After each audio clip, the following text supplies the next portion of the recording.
Hey guys, Derek Long here. Kurt Power. We're here today. We're doing a new segment, IPAs and IRAs. Cheers, sir. Bam. Last time we did this, we actually were drinking a beer from Stone Cold Steve Austin. You should check it out, from Broken Skull, a great American brewski. Broken Skull American Lager. This is a tasty beverage. That was a tastier beverage. That definitely was. I mean, to be fair, this is Mick Ultra. Gross. Beach season, bro. I know. Beach season. Get ready, man. On the off chance I leave my house. Oh, look at that. Yeah. So last time, we talked a little bit about everything. We went from aliens to IRAs to real estate. So Everything in between, yeah. All right, this podcast is really for you guys. I want you guys to ask us any questions you see, right, or anything that you have, and we'll bring it up right on the screen. We'll answer them on the spot. I don't care what it is. So let's start off with a new topic. What was the topic that we just said about a minute ago? Time travel. Time travel, that's what it was. It was time travel.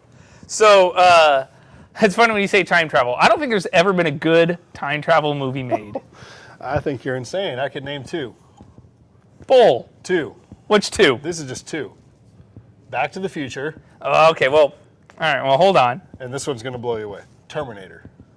All right, so you're going to say Back to the Future and Terminator had the same... I'm going to say Terminator is one of the greatest movies of all time. It's great. Therefore, it's one of the greatest time travel movies of all time. When James Cameron directed Terminator 2, right, the directing was good.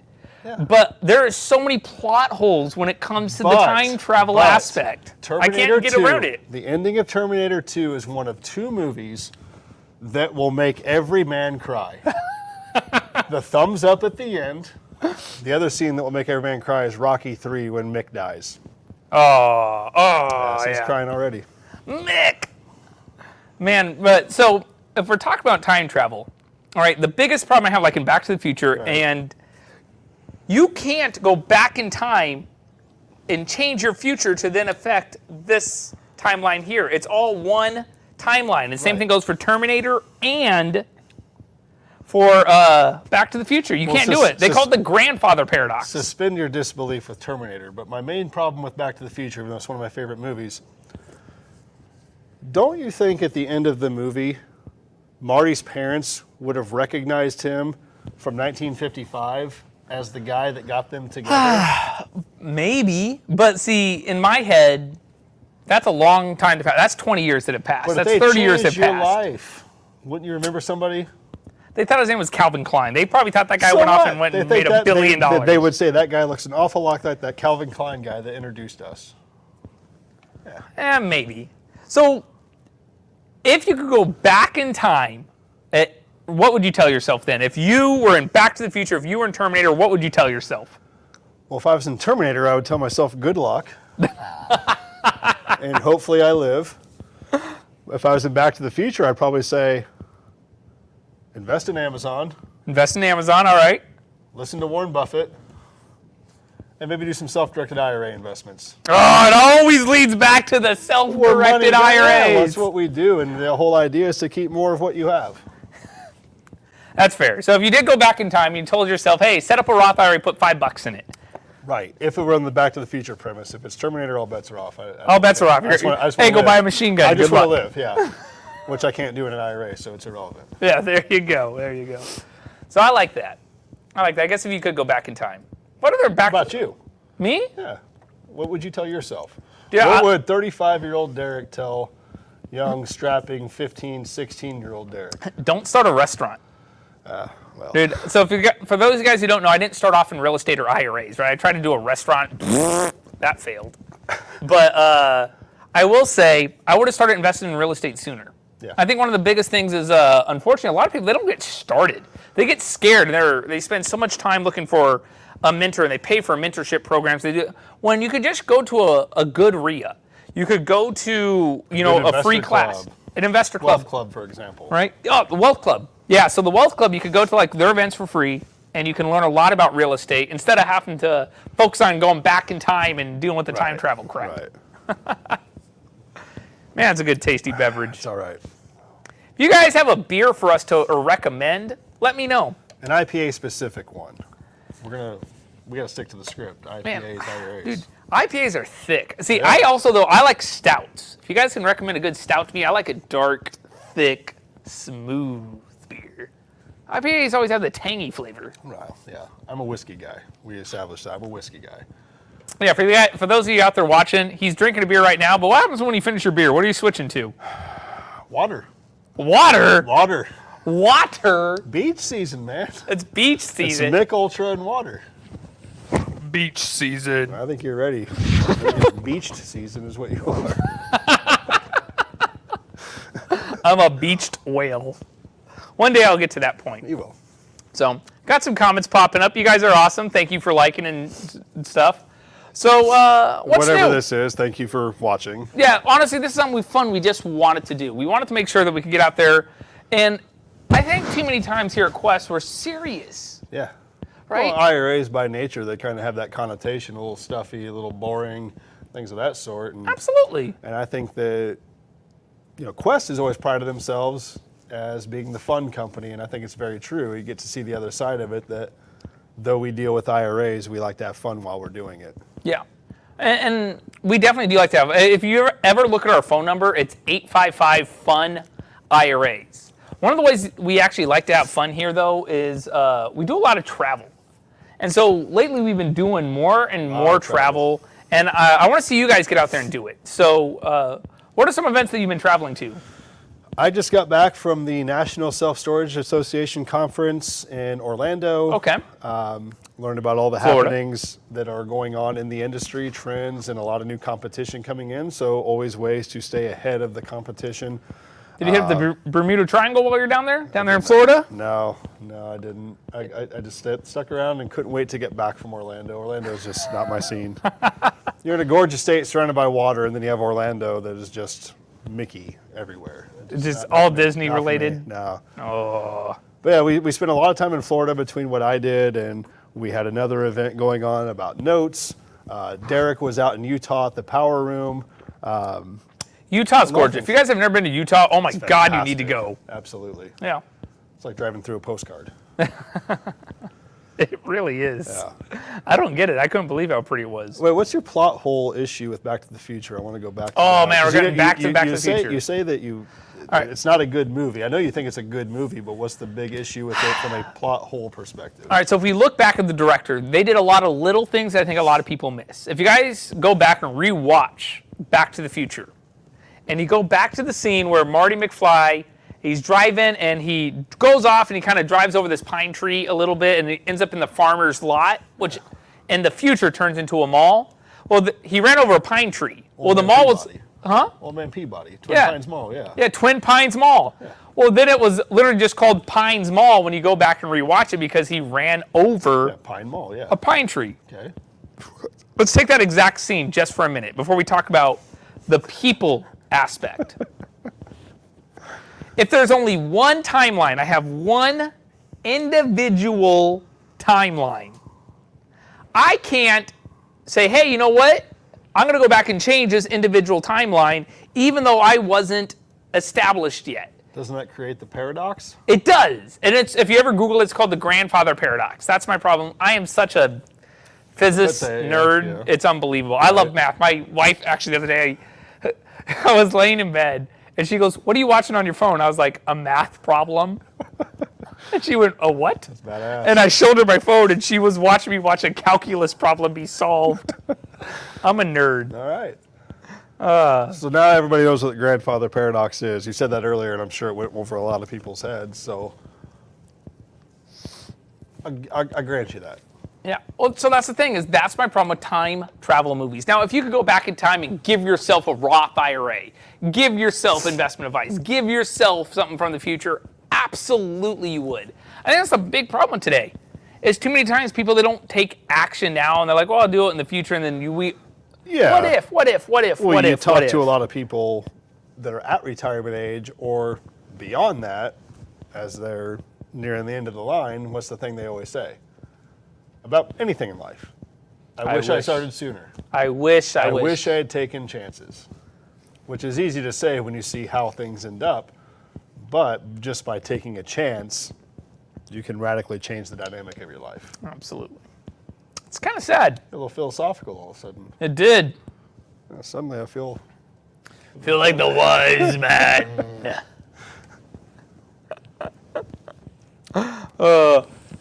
Need Kurt's. Oh wait, what is this? Austin. Need Kurt's opinion on Abed being the AC bandit. Kurt's opinion. Oh. On what? Oh man. So Austin's taking a different approach. So. What is the question? I don't understand anything that guy said. So there's an older show, and I say older. It's not that old. It's called Community. Never watched it. Heard of it, never watched it. Yeah, so Kurt's never seen it. Who's ever asking that? So thank you, Austin. I appreciate this. It's a unique question. But on Abed being, and they call him the ass crack bandit. He put AC bandit. I'm sure he was trying to be very polite. That is a topic for a different day, and I think we actually should do that. We should start to poke holes in either movie theories, film theories, and see what we can find in there. And as always, we're going to relate it back to investing in real estate. That's what we do. How long was this show on, by the way? It was on for 5 or 6 seasons. How did I miss it? It had Chevy Chase in it. Was it? Oh, that's why. I like good shows. I like Excuse me? I prefer to be entertained. Did you ever see any of the National Lampoons with Chevy Chase? I like the first one. And I find Christmas Vacation to be incredibly overrated. Really? Not even in the top 5 of Christmas movies all time. Oh. Not even. I'd put it in the top 5 easily. No. Dude, I love Chevy Chase. So, as I say that, he ended up being like a big racist, and that was one of the reasons he got kicked out of the show and stuff. Like him, right? That's not, no. I liked because his movies were hysterical. There's a movie that's... I'm a Bill Murray guy. And the mental torment that Chevy Chase put Bill Murray through makes me automatically not like Chevy and love Bill Murray even more. Bill Murray. If you guys... man... I would love to meet Bill Murray. If I could meet one celebrity, it would probably be Bill Murray. He'd be up there for me. Absolutely. And I would be totally starstruck. Oh, man. Totally starstruck. I've met actually a lot of stars in my day. Whoa. So if you're out there and you're watching, who would be your #1 star that you would see? Oh, someone by the name of Sarah Power, whoever that is, said, oh, hey, guys. Never heard of her. Look at that. Never heard of her, huh? Someone's sleeping on the couch. Hi, Sarah. No, but Bill Murray. You think Bill Murray has a Roth IRA? I would bet he does, actually. I bet he does. Seems like a Roth kind of guy. He does. Absolutely. You know, there's a lot of stories out there where Bill Murray just walks in, like, oh, there's a party going on, so he just walks in and starts serving alcohol. Weddings. He just showed up at a wedding. Weddings. Yep, just... It's the greatest thing ever. Why can't he crash one of our parties? One of our events? Why couldn't he have crashed one of my weddings? One of your weddings. That's a better question. Oh, my God. You know, Bill Murray's going to maybe crash our Quest Expo coming up. How great would that be? Dude, did Bill Murray crash the expo? Oh, Man, we have 1,000 people there, and Bill Murray's one of them? Legendary. Dude, we'd throw him on stage. We'd have Bill Murray and 999 other people. That's what it'll look like, right at the Quest. All the eyes are drawn to Bill. Yeah. Hey, guys, so on a serious note, if you do ever have questions, though, when it comes to real estate stuff with the inside the IRA, using the IRA, coming to some of the events we're talking about, whether we're talking about how he was traveling to Orlando, I was traveling to Utah, right? We got a lot of other events we're doing around the country. We have one coming up in Houston in 2 days, the Think Realty Expo that Quest will be sponsoring. Oh, if you guys haven't signed up for the Think Realty here in Houston, you need to. Absolutely. A guy named Eddie Wilson is running it. Yep. And one of our good friends, Anne-Marie Rogers, is actually speaking twice at that event. So make sure you come and check her out. Phenomenal presentations. Yeah, so actually, Anne-Marie, it's funny, is I joined Quest, and she's my direct manager. I always say supervisor. She's really the manager, and she oversees all of us. She's the youngest vice president in Quest history. She's spoken in front of Congress, I'm going to say twice, I believe, right? She literally fought for the Seller Finance Coalition and has been featured on the front of Think Realty magazine multiple times, like actually on the cover, right? And she's there speaking on our behalf. So make sure you guys check out Think Realty. It starts this Thursday? Thursday morning. Thursday morning. Check it out. Awesome. Make sure and stop by our booth. We're going to have some good giveaways for you. Oh, yeah. Yeah. I'll throw a pig at you if I see you. I promise. That's the giveaway. Swear to God, I'll throw a pig right at you if you swing by the booth and say hi to me. So, okay. How did we go from time travel and Back to the Future to that? I don't know. It feels like we have our paradox of our own. Oh, man. It's pretty heavy, isn't it? You might need another one. I might need another brewski. Only had one beer so far. I haven't even finished it yet either. You know, one of the things is I'm moving into a new home soon, and I'm looking to build a bar. What do you think of having a bar at your own place? Be honest, I've gotten 2 different answers from it. What do I think of it? Yeah. I love it. See, I absolutely love it. And what's the opposition to that? some people have told me that they think having a bar at your own place is absolutely dumb because I'm not a bartender. Am I looking to serve people? No, yourself. That's the thing. So I think it just looks cool. I think I like aesthetically, the idea of the exactly. bar. Aesthetically, it looks amazing, but I don't like that argument because I could walk into my kitchen, pour myself a drink. What's the difference? I'm in my kitchen versus my bar. Same concept. One looks cool, one's the kitchen. I think that's actually a great argument.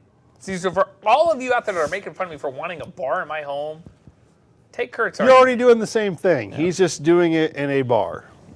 Exactly. At his home. I can't wait He's just to going to walk into his bed and collapse and go to sleep. Oh. It's safer. It is. It's safer. No, that's a great point. It's safer. I think I'm going to call it Long's Tavern. That's very original. That's very original. Very original. Marketing, huh? Yeah, marketing. Right. Who knew? Well, guys, I hope you enjoyed this us just kind of little banter. Whatever this is. Yeah, we really don't know haven't what this is. Found what this is yet, but that's part of the beauty of it. It It's is. the fun of it. Yeah. But if you do have a topic you want us to discuss, I don't care what it is. Call it Bigfoot. Call it aliens. Call it the Bermuda Triangle, right? It could be real estate related. It could be notes, fix and flips rentals, the current economy, the way it's looking. It could be about IRAs. I'm going to let you know me and Kurt's expertise come on the IRA side, but we don't always need to talk about that. Exactly. So all you got to do is let us know, hey, I want to know about aliens, but also at the same time, we'll find a way to relate it to Would real a solo estate. 401k make sense for me? Exactly. Solo 401k, and I'm going to invest in aliens. We could do that topic next time. All right. So, That's fun. oh, man. We got to find an expert in that. Yeah. Good luck, guys. We'll see you around. And Nostrovia. Postorovia. Do svidania.